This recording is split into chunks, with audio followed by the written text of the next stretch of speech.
Vous ne trouvez pas que le monde est en train de s'écrouler, qu'il change, que ce n'est plus ce que c'était et que c'était mieux avant? Nos parents disaient c'était mieux il y a 30 ans, nos grands-parents disaient c'était mieux il y a 60 ans, que disaient nos arrière-grands-parents. Et finalement, l'avenir, est-ce qu'on préférait celui de demain? Pour tenter de répondre à cette question, je vous propose de prendre une machine à remonter le temps.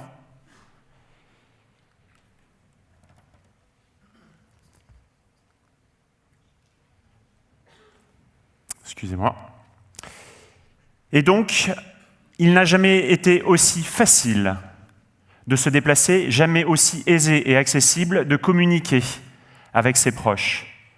Il est sûr qu'à une certaine époque, il était quand même beaucoup plus compliqué de communiquer et aujourd'hui très simple d'envoyer un WhatsApp. À la moitié du XVIIIe siècle, Paris était considéré comme une capitale magnifique, dans toute sa splendeur, mais les Parisiens comme des crasseux, avant l'arrivée de M. Poubelle, qui a mis en place toute la gestion des déchets.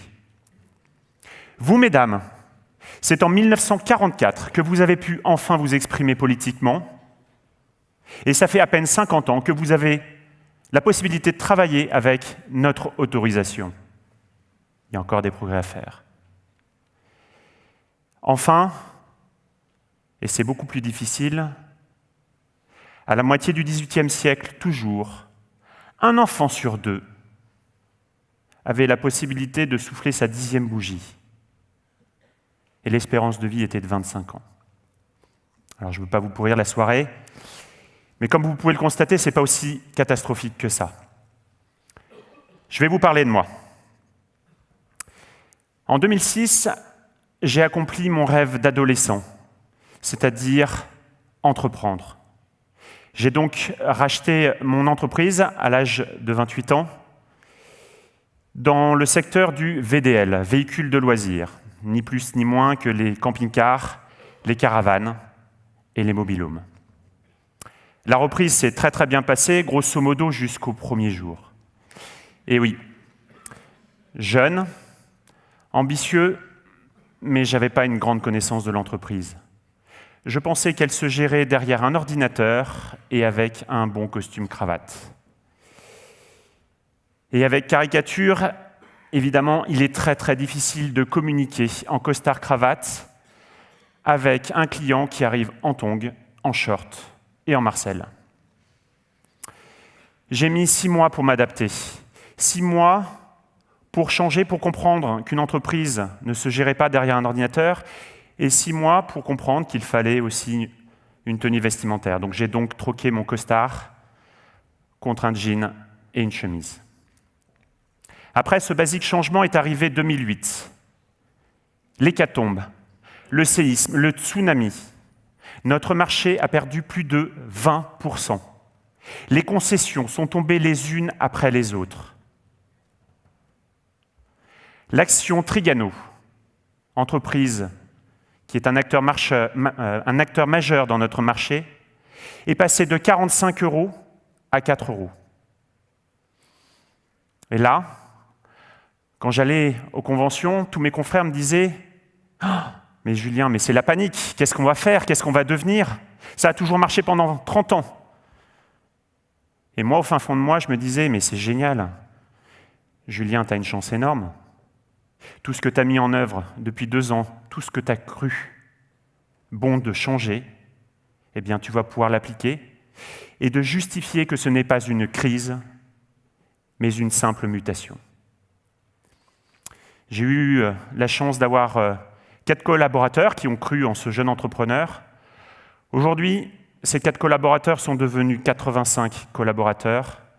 85 collaborateurs en or, pour qui le changement n'est pas inéluctable, mais qu'il est profitable. L'aversion au changement est le propre de l'individu. On n'a pas du tout peur du changement pour les autres. Non, ce serait bien trop facile. On a peur du changement pour soi, c'est inhérent à la nature humaine. La France est un pays qui est réfractaire au changement de façon culturelle. Angoisse, stress, panique, déprime face au changement, alors que c'est ce qui construit la vie. Il y a plus de 20 ans, ma seule problématique quand j'allais à une soirée était de savoir si j'allais la choisir blonde ou brune. Je parlais de bière, qu'on soit bien d'accord. Aujourd'hui, j'ai 2 merveilleux enfants qui ont fondamentalement et radicalement changé ma vie, mais quel bonheur! Lutter contre le changement détruira votre bonheur. Il est inéluctable, alors autant le mettre de son côté. Je passe dans un tout autre registre. Je vais vous parler d'une société qui s'appelle Kodak, que tout le monde connaît, qui est née à la fin des années 1800. Grosse entreprise assise sur un business model qui est basé sur la récurrence. C'est-à-dire qu'à chaque fois que vous preniez une photo, à chaque fois, Kodak touchait de l'argent. Cette entreprise est montée à 80 000 employés. Une machine à cash. Un siècle après avoir créé la rupture dans la photographie, ils ont déposé le bilan en janvier 2012. Ils se sont alors restructurés, vendant de nombreux brevets. Ils emploient aujourd'hui 7 500 collaborateurs. Alors vous connaissez sans doute l'histoire de Kodak. Mais ce qu'on sait moins, c'est que Kodak avait déjà inventé l'appareil photo numérique. En 1975. Alors c'est sûr, il n'était pas très pratique pour prendre des selfies et pour descendre les pistes de ski, mais il avait au moins le don d'exister.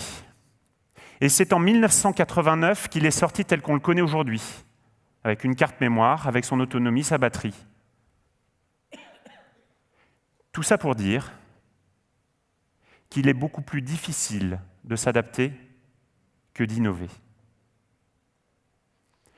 Dans un tout autre registre,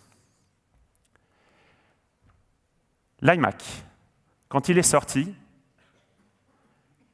Michael Dell, alors leader dans le monde de l'entreprise, les ordinateurs étaient noirs, beige ou gris, s'est moqué d'Apple, puisqu'ils avaient créé la rupture en enlevant le lecteur de disquette, et puis avaient créé cet iMac acidulé. Michael Dell a dit « Apple, il est temps de rendre l'argent aux actionnaires ». On connaît la suite. Dans un autre registre encore, quelques années plus tard, Steve Jobs sort l'iPhone. C'est alors que Nokia, leader mondial de la téléphonie mobile avec plus de 50% de marché, a dit « Si Apple savait faire des téléphones, ça se saurait ». On connaît la suite. BlackBerry, leader dans l'entreprise, a dit « De toute façon, on est tranquille, les clients ne voudront jamais de clavier tactile, ils veulent des claviers physiques ». On connaît la suite.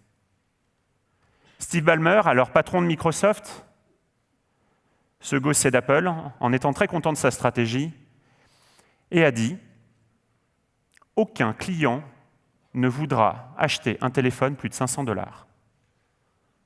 On connaît la suite. Tout ça pour dire qu'on n'est jamais assis sur de l'acquis. Le monde change, mais pas que maintenant.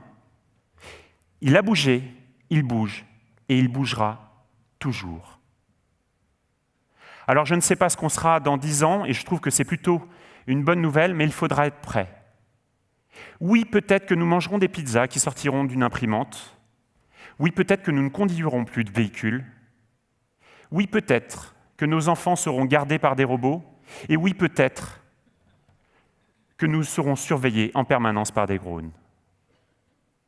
Bon ou pas bon, la société n'acceptera que ce qui est bon pour elle. N'ayez crainte, c'est la loi des grands nombres. Toutes les évolutions qui ont été favorables ont été acceptées par notre société. Einstein a dit « La folie, c'est de faire et de refaire la même chose encore et encore en attendant un résultat différent. » Dans mon entreprise, je ne reprocherai jamais quelqu'un de s'être trompé en ayant essayé de bouger les choses, plutôt que de rester inactif. Alors, si vous pensez que le changement n'aide en rien à la réussite, surtout ne changez rien. Et si vous pensez que le changement n'est pas positif dans l'entreprise, alors essayez l'immobilisme.